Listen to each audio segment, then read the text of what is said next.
Are you interested in a green and digital company that managed to start a business on an innovative idea for the logistics of waste management?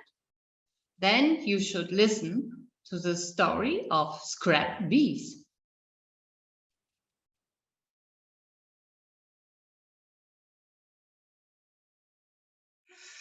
Hello, everybody. I'm Andrea Dohle and responsible for communication and marketing of the Enterprise Europe Network in Germany.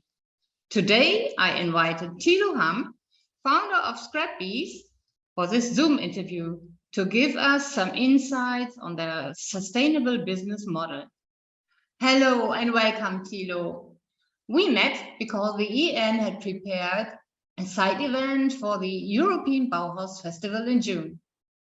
Thank you for accepting our invitation for this interview.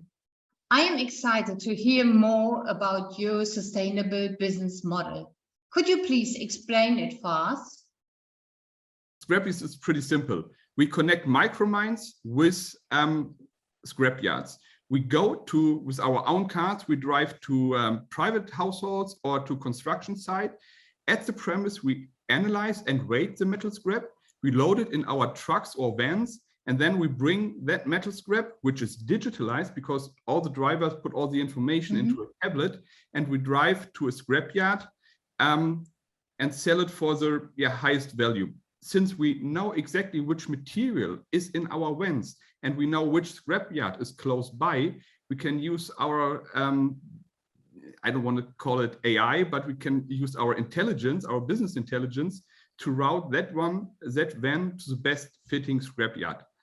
So what is important is, as I said in the beginning, we analyze and sort the material at the premise. So we don't mix metal scrap. If you mix metal scrap, the value is destroyed, or you have lower valued material. But we sort it so that we can bring the pure metal to the specialized scrapyard and can bring that metal scrap into the circular economy again, and don't mix it and destroy it. So that's very important. Sounds easy, but it's a big game changer in terms of recycling. And who benefits from the ScrapBees project? We have two angles. The one is the customer, or the B2B customer, who needs to get rid of small volumes. When we say small volumes, it's something from 50 kilo up to 20 tons. There you normally use a container, but containers are expensive. Containers are, as I said before, are mixing all the material. So it's high service level for our customers that are the micromines. And on the other side, we work together with scrapyards and with melters. And since we digitalize the material in the beginning, we can really tell them where's the material coming from, what's the CO2 emission, and what's the material exact, because normally in scrap, you have to trust your supplier what's in the big bulk of scrap. And since we only deliver small bulks, we can tell them exactly what's inside, which helps the steel producers to produce green steel, because we can tell them it's coming from Andrea's house, and it's not coming from somewhere in India, from a shipwrecking yard where kids have been working. So that's very important, that we can make a transparent value chain for metal scrap, for steel producers to produce green steel, and they can really tell the CO2 emission of that metal scrap. Thilo, as we met, you told me about the EIT manufacturing funding you got for your project. Could you please explain us the idea of the project? As I said before, we need scrap, and scrap is the easiest to find with multipliers. Large corporations, producers who produce metal scrap in their production environment and want to rethink their recycling, or who's producing material like, for example, heatings, and these heating systems are sold to B2B customers, and these B2B customers have an old heating system that needs to go into the recycling system. So we need access to market, and this access to market is done with the EIT Bauhaus to get introductions to corporates that can support us in growing our service in Germany but also in other cities. Right now, we are active in Northern Westphalia, in Stuttgart, Frankfurt, Hamburg, and parts of Saxony. But of course, we want to grow our business outside of Germany.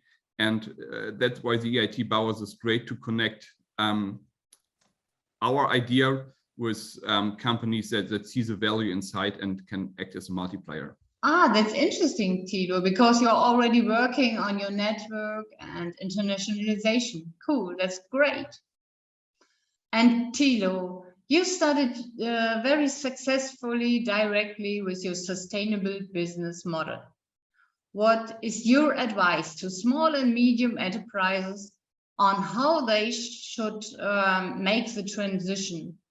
What could they do? What should they focus on, perhaps especially related to the circular economy? In today's time, you only can survive if your business model is eco-friendly. Mm-hmm. That said, from an ecological background, I have an engineering degree and an MBA degree. So from a commercial perspective, you need to have eco-friendly or sustainable business models. On the private side, father of 2 kids, you should only invent or work on a sustainable business model, because we need to think our way of working or our economy right now, because our planet can only survive with eco-friendly, sustainable models. The idea of ScrapBees was initially intended by Florian. We are 3 founders. It's Sebastian, Kopsan, Florian, Kriependorf, and myself. And Florian told me about the idea, and it was totally on fire, because I was right in the transition between 2 jobs, and I said, okay, or I made it clear for myself that I only want to work for a company or create a company. Again, I founded 1 company before with a sustainable business model. And my advice is, if you don't have a sustainable business model, think about your business idea, how you can make it a sustainable model in terms of a business aspect, but also in terms of your family and your future or the future of our planet. I feel that you are burning for your idea. That's great. But Thilo, what are your challenges and how can the EU support you? We need a network to get access to the market, as I said before, access to investors. We are right now closing our seed round, and you need to have a network to get the right people on a table and think about ideas. Challenges are right now in every area, because we really started from scratch. We have challenges on getting drivers. We have challenges on getting cars, new trucks on the road, because we buy or lease these trucks and they are our own asset.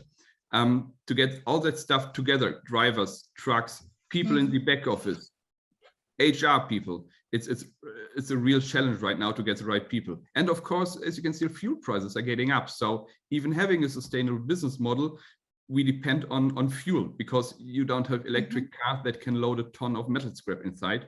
So yes, we are also depending on these fuel prices. It would be great if you could help us there, but oh, okay, we hope so. I wish you luck for this challenge. Yes. Linda's telephone number, let me know. I do not have it, but we will see.